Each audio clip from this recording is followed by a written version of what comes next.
그렇다시피 삼성전자한테도 뭔가 좀 기회가 생기고 내년에 좀 실적에 대한 기대치가 이제 조금 붙고 있다라고 말씀드릴 수가 있겠고 10만 원 초반이어도 저는 매수 가능성이라고 생각을 하고 있는데 그러니까 하이닉스보다는 좀 더 후발 쪽에 있는 삼성전자 쪽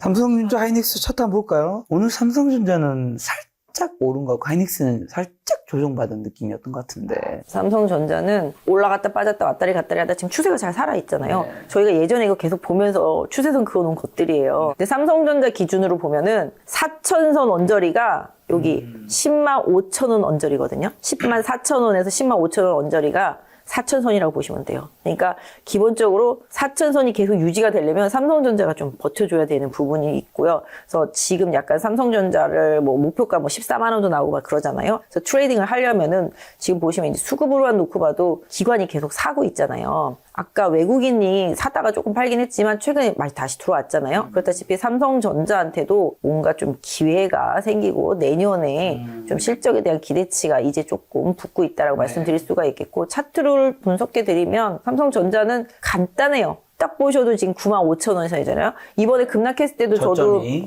이번에 급락했을 때도 저도 주변 분들한테 95,000원 선 정도면 삼성전자 사도 된다라고 말씀을 드렸는데 지금 가지고 계신 분들도 이제 95,000원 정도가 이제 맥스 지지 선이라고 생각해 보시면 좋을 것 같아요. 이게 삼성전자 95,000원 가면은 아마 지수로 따지면 3,900선 밑에 3,850에서 3,900선 밑이라고 생각하시면 좋을 것 같아요. 그래서 삼성전자는 10만 원 기준으로 해서 그 언더면은 매수 가능권이라고 생각을 하고 있어요. 그리고 10만 원 초반이어도 저는 매수 가능권이라고 생각을 하고 있는데 일단 뭐 시장이 부러지지 않는다라는 기준을 먼저 세워놓고 본다라면 그렇다 말씀드리겠고요. 여기서 지난번 고점이 좀 많이 높기는 하잖아요. 11만 원대. 여기 가야지 4,200이 되는 거잖아요. 그죠? 기본적으로 다시 가기보다는 당분간은 좀 박스다. 그렇게 생각을 하고 있습니다. 그래서 삼성전자 좀 박스 흐름 여기 고점에서 여기까지. 그러니까 10만 원에서 11만 원 사이 박스 왔다 갔다. 근데 요 11만 원 통과되면서 거래 붙으면 좀 달라질 수도 있겠죠. 그래서 당분간은 좀 기간 조정과 박스를 좀 보시면 좋을 것 같고 하이닉스는 뭐 들리는 얘기는 뭐 이게 진짜냐 아니냐라고 좀 말하기는 좀 그렇지만 기관들은 삼성전자 사고 하이닉스 팔고 그 얘기는 계속 나오잖아요. 제가 2달 전부터 계속 듣고 그죠? 있는데 그죠? 그리고 그 2달 동안 계속 오르더라고요. 여의도에서 맞아요. 하이닉스 팔고 여의도에서. 삼성전자 산다는데 맞아요. 그 사이에 뭐 삼성전자도 올랐지만 근데 외국인이 하이닉스 많이 팔긴 팔았어요. 근데 이게 그 얘기가 나온 뒤로 계속 헤매다가 엔비디아가 또 다시 좀 그때 이제 치고 나오기 시작하면서도 하이닉스가 다시 이제 탄력을 받은 거였었는데 제가 예전에도 여기도 이렇게 분석을 해놓은 그림이 있었잖아요. 그래서 이렇게 가다가 이제 뚫고 갔는데 하이닉스 근데 차트만 보면 약간 기운이 빠진 것 같은 느낌적인 느낌은 있잖아요. 있습니다. 그죠? 그래서 약간 여기 거래 실리면서 급락했던 이 구간 뭐 엔비디아 약간 뭐 그런 AI 고평가 논란 나왔을 때 이렇게 한번 눌렸었는데 일단 하이닉스도 기본적으로는 보시면은 이게 뭐 박스를 그려드릴 수 있을 것 같아요. 50만 원 초반에서 뭐 어느 정도 한 60만 원 사이, 그러니까 10만 원 선 왔다리 갔다리 하는 박스. 근데 이 중간선이 이제 21선이 있기도 하지만 지금 가격적으로 한 54만 원 정도 요거 조금 강하게 돌파하고 안착해주면서 윗방향으로 움직이면 다시 한번 추세 전환할 수 있긴 하지만 그게 아니면 그냥 계속 좀 빠지면 사고 오르면 파는 그 전형적인 빠사오팔 대응. 근데 엔비디아 GPU에서 이어서 구글의 TPU가 나왔는데 이게 삼성전자 하이닉스 두 개 기업에는 기회인 건가요? 위기인 건가요? 기회인 거죠. 그동안 엔비디아만 보고 달려왔던 하이닉스, 그 다음에 이제 구글의 TPU 나오기 시작하면서부터 사실 하이닉스도 구글에 많이 납품을 하고, 그 다음에 삼성전자도 많이 납품을 해요. 그래서 그거 나오면서 오히려 빠졌다가, 아니래. 하이닉스도 납품 많이 한대. 이러면서 올라온 거거든요. 그래서 오히려 엔비디아의 GPU가 독점을 하던 시장에서 이제 구글의 TPU 가지고도 인공지능은 만든 거잖아요. 제미나이 이게 돌아가고 있는 상태인 건데 또 다른 기업들도 못하는 법은 없잖아요. 계속적으로. 그래서 지금 뭐 계속 미국에 있는 반도체 기업들이 계속 그런 식으로 이제 흐름을 만들어주면서 AI 버블론을 잠재우려고 지금 하고 있는 상태인데 뭐 버블론이라기보다 어제 MS 같은 경우는 빠졌는데 MS 마이크로소프트가 빠진 이유가 AI로 이제 수익을 내는데 좀 시간이 걸리지 않겠냐. 당연히 그럴 수밖에 없죠. 그죠? 그렇죠. 그런 기업들 같은 경우는. 그럼 그 수익성의 의문을 갖기 시작하면 답이 안 나오거든요.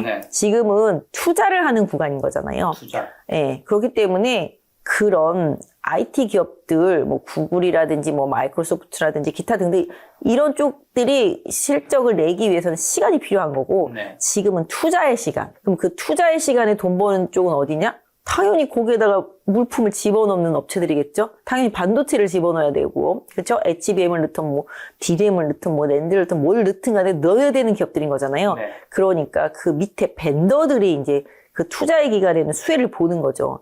나중에 돈을 안 줘서 돈을 떼어먹히면 어쩔 수가 없긴 하지만, 기본적으로 주겠죠? 네. 근데 어쨌든 간에 투자하는 쪽에서는 투자하는 것 대비의 만큼 아웃풋이 나오는데 시간이 걸릴 수밖에 없지만 그 투자로 인한 인풋으로 인해서 수혜를 볼 수 있는 그 하부권에 있는 반도체와 관련되어 있는 AI랑 관련되어 있는 그런 기업들한테는 당연히 실적으로는 수혜다. 네. 그래서 그 기회가 내년에 삼성전자한테 강하게 온다라고 시장에서는 계속 얘기를 하는 거다라고 보시면 근데 될 또 것 같아요. 신만전자 회복한 삼성전자가 HBM4 승인 기대감으로 또 다시 주목받고 있던데 기사도 나오고 있더라고요. 지금의 반등세가 그러면 4분기 실적 발표까지 쭉 이어질 것으로 보시네. 그리고 실제로 만약 승인 딱 확정되면 그때는 주가가 훨씬 더 많이 오르겠죠? 일단 기대감, 그다음에 네. 승인까지 받고 그러면은 뭐 당연히 네. 실적에 찍힐 테니까 네. 그런 부분들. 그다음에 사실은 이제 뭐 그동안 뭐 콜테스트 하고 계속 안 좋았었잖아요. 그리고 이제 뭐랄까 수율도 그랬었고 하이닉스가 그래서 더 치고 나갈 수밖에 없는 상황인데 당연히 하이닉스가 더 치고 나가는 건 맞지만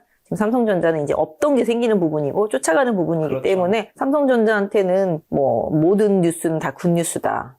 뭐 그런 식으로 저는 생각을 하고 있습니다. 그래서 삼성전자는 꾸준히 네. 봐야 된다. 근데 SK하이닉스 목표 주가는 여전히 높게 좀 유지되고 있던데 엔비디아의 AI 동맹이 굳건한 상황에서 삼성전자 어떻게 보면 추격하는 상황이 SK하이닉스 주가에 어떤 영향을 미칠까? 어쨌든 뭐 삼성에 이제 납품을 하게 된다. 삼성이 엔비디아에 SK하이닉스는 가만히 있다가 어쨌든 주가는 좀 떨어지겠죠? 그런 거는 당연한 것 같아요. 네. 왜냐하면 파이라는 게 있잖아요. 그렇죠. 좀이라도 나눠 먹어야 되잖아요. 네. 그러다 보니까 당연히 하이닉스도 계속 실적이 우상향 되겠죠. 계속 부족하고 업체들이 계속 많이 필요하니까. 네. 하지만 하이닉스의 캐파로 봤을 때 어느 정도 증설이 되어 있고 그 증설하는 그 공장 사이즈가 다 나와 있는 상태잖아요. 수주도 이미 받고 있고 그럼 어느 정도 좀 주가는 그 실적을 예측할 수 있는 상황이다라는 거잖아요. 네. 그렇게 보면은 그 예측된 상황 속에서 삼성전자의 파이가 더 커지면 커질수록 하이닉스도 물론 같이 커지겠지만 네. 하이닉스의 파이가 커지는 폭보다는 삼성전자의 파이가 커지는 폭 쪽이 더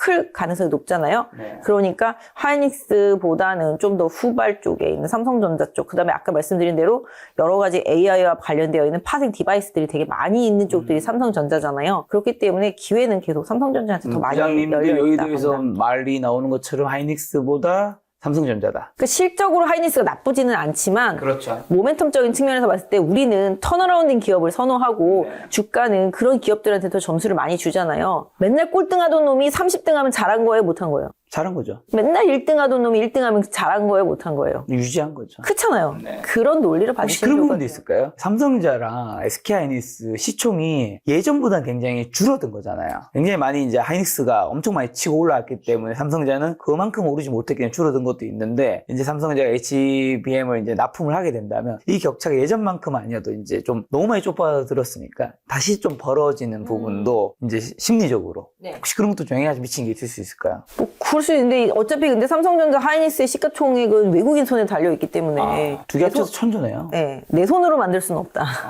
외국인들이 계속 우리나라에 들어와 줘야지만 시가총액도 더 벌릴 네. 수가 있다. 뭐 연기금도 지금 국내 시장 주식 많이 투자하고 있지만 네. 연기금도 이제 또 앞으로 코스닥에 또 집중할 수 있는 가능성이 높아졌잖아요. 그리고 이제 거래소 쪽에서는 이미 좀 살만큼도 많이 산 부분도 네. 있고 그리고 외국인이 이거 안 올리는데 기관이 사서 올리기 사실 쉽지 않습니다. 시총으로 봤을 때는. 그렇기 때문에 결국 하이닉스와 삼성전자의 시총은 내 손으로 못 만들다.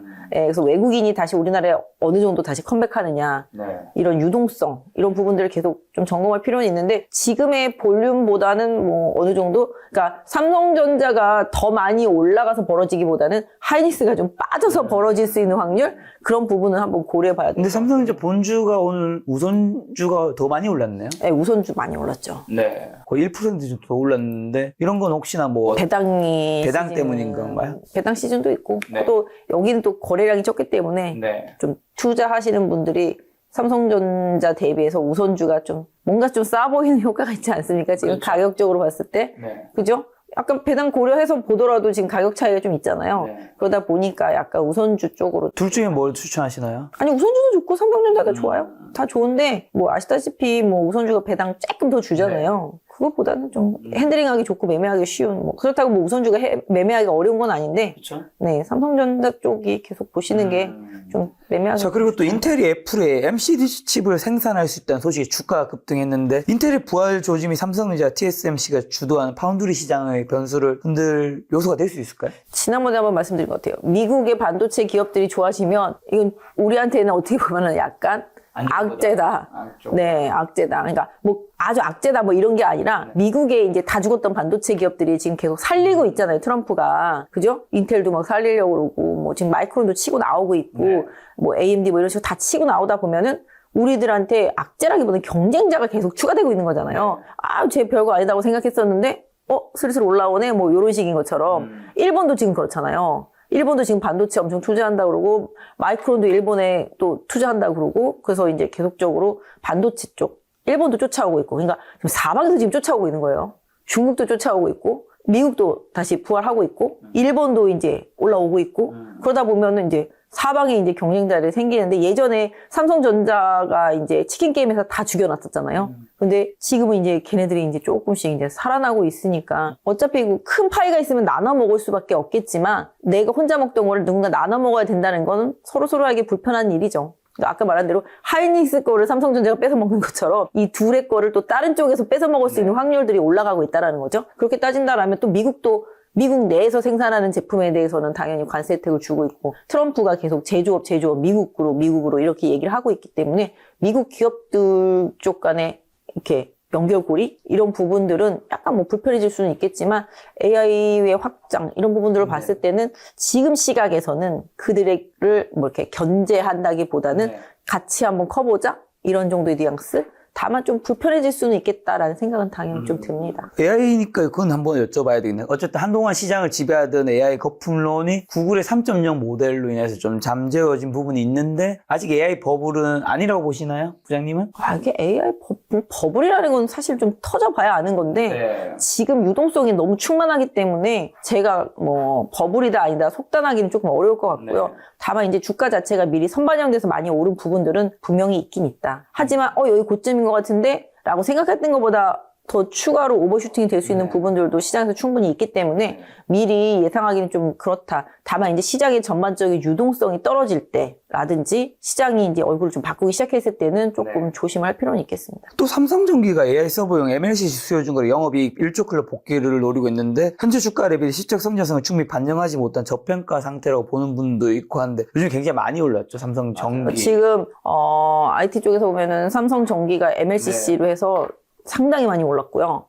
뭐 아시다시피 이제 디램 낸드 쪽, 뭐 디램 쪽에서 보면 이제 기판 쪽 대덕전자라든지 코리아 서큐트, 뭐 심텍 등이 좀 많이 올랐었죠. 근데 삼성전기가 많이 올랐어요. 그러니까 거래소 쪽에서도 IT 대형주들, 그러니까 삼성전기, 뭐 LG노텍 이런 식으로 이런 쪽들이 좀 많이 올랐어요. 삼성전기 진짜 많이 올랐죠. 삼성전기도 근데 사실 보시면 저희는 뭐 이제 기술적 분석을 안 할 수는 없는데 이제 이격이 지금 쫙 다 풀려가지고서 벌어졌잖아요. 그러니까 이격이라는 게 이격 조정 이렇게 쉽게 얘기를 하지만 이격이라는 거는 주가라는 거는 회귀의 습성이라는 게 있어요. 이평선에서 멀어지면 이평선 쪽으로 회귀하는 거죠. 이평선에서 멀어지면 이평선 쪽으로 회귀한다라는 습성. 이런 부분들을 조금 생각해 보실 필요가 있긴 해요. 근데 삼성전기가 제가 아는 한 이게 상당히 지금 많이 오른 건데 월봉으로 따져도 지금 거의 제가 증권회사 다닌 뒤로 진짜 오랜만에 보는 고점 신고가예요. 신고가네요. 네. 삼성전기는 죽어도 18만 원은 못 넘는다고 생각했던 종목이었었거든요.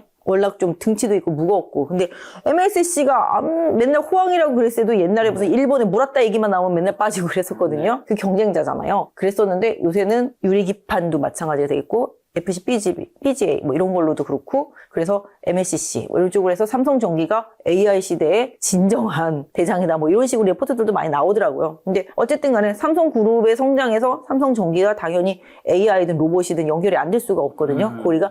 그래서 이제 그룹사들을 계속 잘 보시라는 게 계속 투자를 단행하고 있기 때문에 그 그룹사 투자에서 수혜를 볼 수 있는 건 당연히 그 그룹사에 있는 벤더들이 먼저겠죠. 그래서 삼성전기도 제가 봤을 때는 나쁘지는 않습니다. 그리고 지금 잘 움직임이 있고 근데 최근에 보시면 이제 역시 이제 투신이나 사모펀드나 연기금에서 집중적으로 매수해 주면서 올린 부분이잖아요. 그런데 외국인은 뭐 그렇게 동참하고 있지는 않은 것 같아요. 뭐 올라오면 팔고 막 이런 식이에요. 그래서 삼성전기도 여기서 더 추가 상승하면 지금은 이제 5일선을 따라서 갔잖아요. 5일선을 따라서 갔지만 어느 순간 5일선을 만약에 이탈하는 흐름이 나면 뭐 21선과 이격을 줄이는 조정 이런 정도는 좀 나올 수도 있겠죠. 그래서 삼성전기는 단기적으로 제가 개인적으로 봤을 때는 맥스로 보면 한 30만 원 정도? 29에서 30 정도? 단기적으로 조금 맥스 생각하고 있고요. 그 정도 가면은 팔려고 대기하는 사람들이 있다. 제 고객분들도 오르면 반드시 판다. 뭐 이렇게 생각하고 계시는 분이 몇 분 계세요. 그러니까 좀 오래 갖고 계셨고 지겨웠는데 네. 수익도 좀 많이 났다 보니까 어쨌든 간에 이렇게 항상 주식은 이렇게 수렴되어 있을 때 바닥에서 수렴되어 있고 저점을 올라갈 때 매수를 하는 거거든요. 이 12만 원대 샀으면은 따봉이었겠죠? 삼성전기도. 근데 여기서 이제 이평선 계속 이제 벌려가다가 물론 여기서도 확장됐다가 다시 좀 줄이잖아요. 그리고 또 벌어졌다가 또 줄이잖아요. 그런 식으로 어떤 종목이든지 간에 이격 조정은 오고 기회는 계속 주니까 그런 부분들을 매수 타이밍을 노리신 분들은 조금 고민해 보시고요. 일단 삼성전기로 봤을 땐 지지선은 제가 생각할 때 23만 원 정도? 네, 23만 원 정도가 단기적으로는 조금 지지선 역할을 해주는 자리다라고 좀 말씀드릴 수가 있겠고 제가 생각할 때 맥스는 27만 원 넘어가면 딱 28, 9만 원에서 30만 원까지가 맥스 단기적으로는 조금 생각하고 보고 있습니다. 또 유동성 얘기해주시 아까 말씀하신 대로 차기 연준 의장 후보로 케빈 해리스이 지목되며 금리 인하 기대감이 커졌는데 그렇다면 12월에 다음 주에 금리 인하 하신다고 보시는지라 이게 또 연말 우리 증시에 산타를 가져와 줄까요? 이미 지금 하고 있는 것 같아요. 근데 그런 건 있잖아요. 금리 인하를 할 거라고 생각은 하고 있잖아요. 안 됐을 때는 진짜 큰일 나는 거죠. 그렇죠. 생각하고 왔는데 파월이 어떻게 말할지가 관건인데 파월도 지금 이 리듬을 깨지는 않을 거라고 생각해요. 자기가 이제 물러나는 마당에 욕을 먹고 나갈 필요까지는 없잖아요. 지금까지 말을 안 들었는데 굳이 이 와중에 이제 5개월밖에 안 남았죠. 네, 그러니까 욕 먹을 필요까지는 없잖아요. 그러니까 조금 분위기 계속 좋게 만들어 놓고 나갈 가능성이 높고 뭐 어차피 그 후임이 원래 좀 뒤에 오는 사람이 다 덮어쓰는 거 아니겠습니까? 그래서 어쨌든 간에 파월도 요번에는 뭐 연준 사실 얼마 전까지 시장 빠질 때까지는 연준 위원들 다 반반이었어요. 동결해라, 올려라, 반반이었어요. 그래서 오리무중이었었는데 돌아가는 시장 분위기가 보시면 아시겠지만 어제 ADP 민간 고용도 늘어났을 줄 알았는데 감소됐단 말이에요. 그러면서 시장 쇼크를 먹었는데 그걸 해석하기를 그러면은 이제 금리 인하 하겠네. 네. 그러니까 배드 뉴스를 굿으로 받아들이는 거죠. 지금 그런 시기입니다. 그래서 경제 지표들이라든지 여러 가지 지표들이 이제 꺾이는 부분들 사실은 뭐 셧다운 때문에 다 비틀려진 그렇죠. 네, 그런 부분들이 좀 많이 있으니까. 네, 근데 그렇긴 한데 어쨌든 간에 그래서 지금 약간 데이터가 없는 상태 속에서 연준 위원들 파월도 금리를 결정해야 된다는 약간 고통이 있긴 합니다만은 지금의 분위기로 봤을 때는 인하 확률이 90%라고 그러니까 페드와치에서 90%라고 하니 뭐 가능성이 높다라는 생각을 하고 있고요. 그렇게 될 거라고 생각을 하는데 일단은 금리 인하를 확인하고 난 다음에는 멘트가 중요하겠죠. 어떤 이야기를 할지. 네, 내가 왜 금리 인하를 했고 뭐 내년에는 뭐 점도표가 나올지 모르겠습니다만 거기에 대해서 언제쯤 금리 인하. 근데 내년 상반기보다는 또 하반기에 할 확률이 높기 때문에 이 중간에 비잖아요. 당연히 이 중간에 비는 동안에 이제 연준 의장도 이제 교체가 되고 뭐 이렇게 되겠습니다만은 이제 이번에 금리 인하를 하고 나면 그 다음은 없네? 이렇게 되면 시장이 어떻게 나올지는 모르잖아요. 그죠? 제가 봤을 때는 추가적으로 또 금방 다가올 것 같으면은 뭐 시장이 좋아 하겠지만 이번을 끝으로 한 반년은 없겠네라고 생각한다라면은 시장이 좀 다른 생각을 할 수도 있지 않을까. 그렇죠. 좀 가파르게 달렸던 만큼 다시 또 숨고르기에 들어갈 수도 있겠고요. 그런 부분들은 좀 고려를 해봐야 될 것 같아요. 그래서 미리 고민할 필요는 없다. 그러니까 예측 출발하지 말고 확인해서 뭔가 대응하면 우린 된다라는 생각을 하고 있습니다. 그래서 금리 인하하고 난 다음에 시장의 톤이라든지 연준 의장의 톤과 뷰, 뭐 단어 선택 이런 부분들을 조금 세밀하게. 근데 사실 이게 연준에서 금리 인하를 할지 뭐 동결을 할지 데이터도 뭐 주마다 바뀌는데 큰 방향적인 측면에서는 12월에 이제 양적 긴축 QT도 끝이 났고 이제 어쨌든 5월에는 누가 될지는 확실하진 않지만 뭐 케빈 해리스이 지금 유력하긴 하지만 어쨌든 금리 인하를 굉장히 잘할 사람을 트럼프가 임명할 건 확실하잖아요. 큰 방향에서는 어쨌든 금리 인하 방향으로 가는 거니까. 그렇죠. 지금의 유동성은 말씀하신 대로 유지가 될 확률이 높다. 그러니까 유동성이 어디로 가지만 않는다면. 최근에 비트코인 엄청 빠졌었잖아요. 너무 많이 빠졌었죠. 정말 무서운 거는 비트코인이 한 1억 7, 8천 때는 전문가들이 뭐라 하는지 아세요? 악재가 없다. 떨어질 요소가 보이지 않는다. 그렇죠. 그리고 엄청 떨어져서 지금 1억 3, 4천 뭐 오니까 뭐 좋은 얘기 또 들리지 않아요. 약간 결과가 모든 걸 설명하는 것 같기도 맞아. 하고 껴 맞추기 같기도 하고. 나오고 나면 깨맞추게 돼 있는 거예요. 네. 예상할 때는 그런 거잖아요. 일단 질러야죠. 바뀌면 이게 말을 바꾸면 되니까. 네. 근데 어쨌든 간에 비트코인도 되게 충격의 시장이었잖아요. 그러니까. 뭐 코인과 관련되어 있는 뭐 마이클 뭐 제가. 스트레진가 그쪽도 좀 많이 빠졌었고 뭐 돈이 없네 뭐 어쩌네 막 이런 얘기들도 많이 나오고 그것 때문에 또 주식시장이 연동해서 빠졌네도 얘기가 나왔었잖아요. 그래서 그만큼 이 엔캐리 자금 요 부분도 약간 그쪽에 영향을 많이 줬다라고 그러더라고요 보니까. 그래서 어쨌든 간에 유동성은 제가 봤을 때는 크게 미국으로 봤을 때는 네. 이제 긴축도 끝났고 이제 셧다운도 끝났기 때문에 문제는 없다. 그리고 금리 인하만 이어진다라면은 크게 좀 문제는 없다. 다만 이제 이 유동성을 확 뒤집을 만한 뭔가 사건 사고가 터지면 당연히 문제가 생길 수 있겠지만 뭐 그런 측면에서 본다면 지금 약간 저희가 약간 긴장하고 있는 게 이제 일본 1번. 엔캐리 엔캐리. 자금 이제 이탈려고 이제 뭐 17일이나 18일 뭐 그쪽 언저리에서 이제 금리 인상할 거라고 얘기 나오잖아요.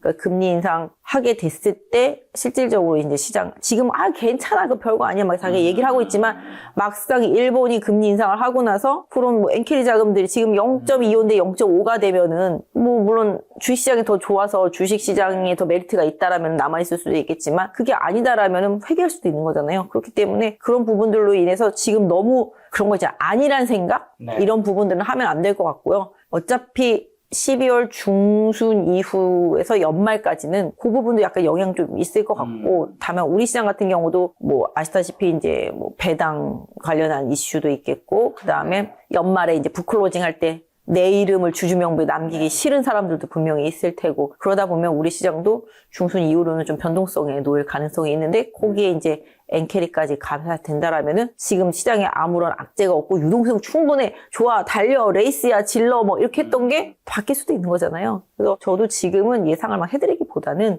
이제 대응을 하자라고 좀 말씀을 드리는데 너무 좀 장밋빛으로만 볼 상황은 좀 아니다라는 생각도 해야 될 지금 것 같아요. 12월이다 보니까 올해 이제 부장님과 함께하는 마지막 촬영이다 보니까 내년에 26년에 유안타에서는 한국 증시 어떻게 전망하고 있나요? 다른 증권사들도 많이 내놓고 있긴 하잖아요. 전반적인 증권사들의 지수 때는 어느 정도죠? 다른 증권사들도 높게 내놓는 것 같아요. 아, 대부분 일단 높긴 하다. 일단 낮게 내놓으면 욕은 일단 먹지 않겠습니까? 아. 높게 내놨는데 안 맞으면 욕 덜 먹는데 낮게 내면 낮게 너 내놨는데 때문에 시장- 올라가면은 욕 바가지를 먹잖아요. 그렇죠. 그러니까 당연히 뭐 어느 정도 높게 내놓겠죠. 다른 증권사들도 4,000대 이상 다 전망치를 내놓고 있는 걸로 보고 있고요. 근데 사실 지수는 크게 의미가 없는 게 종목들은 완전히 지금 코스닥에는 저 신저가를 달리는 종목들이 너무 많기 때문에 지수는 의미가 없다.